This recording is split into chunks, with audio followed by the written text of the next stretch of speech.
Hello and welcome back. I'm Natalie MacDonald and you're watching Dukascopy TV. Up next, I've got Frederic Guibaud, who is country head of Petercam AM, in the studio with us now. Frederic, thank you so much for coming in and joining us today. Thank you, Natalie.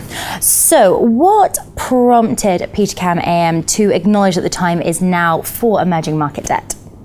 Well, basically, we are and we have been for a long time very positive on the asset class emerging market debt.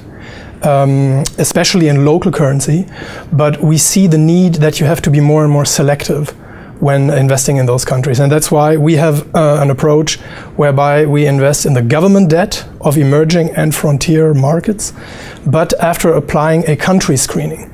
So what that is that we look at all those different emerging and frontier countries and look at their sustainability. How sustainable are they as a country? And then based on that analysis, we do a ranking, and then we will invest based upon that ranking. It's a way to invest in those countries, but by substantially reducing country risk. Now, you started out with the OECD countries. Tell me, how did the progression of the sovereign debt crisis adjust the criteria when creating the sustainability ranking model? So yes, exactly. We started in 2007 with our first country screening model that is for developed countries. And then came the Euro crisis in 2009. To answer your question, we have not really made any major changes ever since then. I mean, it's always ongoing. You know, the model is never perfect. We can always improve things, but there have not been any major changes. I think the model has proved to be robust because already back in 2009, all the peripheral Eurozone countries have been excluded. So we could not even invest in those, and that was really good for us.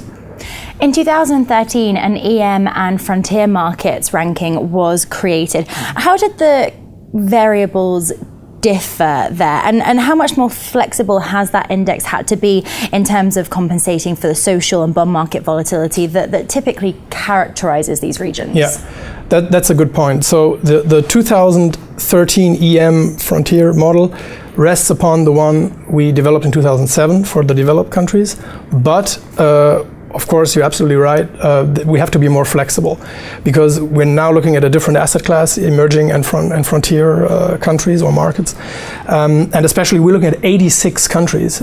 So it's a very wide universe, and those countries vary much, very much in terms of economic, social, and political development.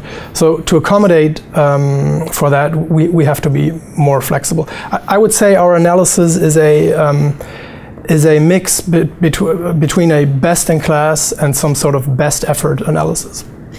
Is there still a selectivity almost to taking an SRI approach? Which country and bonds in that sense would be your pick for 2014? And similarly, where would you perhaps encourage our viewers to tread a little bit more carefully? Yeah, so I mean, that's absolutely key, the selectivity. You're absolutely right. And that's why we're doing this whole exercise, because we believe selectivity is crucial. And we have seen this, that by doing your homework, an analysis of countries, you can really mitigate or even eliminate those country risks, which are idiosyncratic. So doing a thorough analysis goes a long way. To answer your question about the top picks, we have not really, I mean, we have diversified vehicles. So I couldn't really single out any country.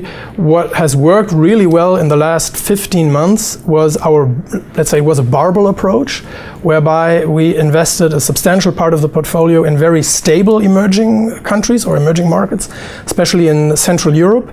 And then on the other hand of the spectrum, we invested in frontier markets, especially in Africa, where we found juicy yields, especially in countries like Kenya or Tanzania. Frederic, thank you so much for coming in and chatting with us today. Thank you. That's all we've got time for right now, but do stay tuned to Dukascopy TV for plenty more FX analysis and updates. For now though, it's goodbye.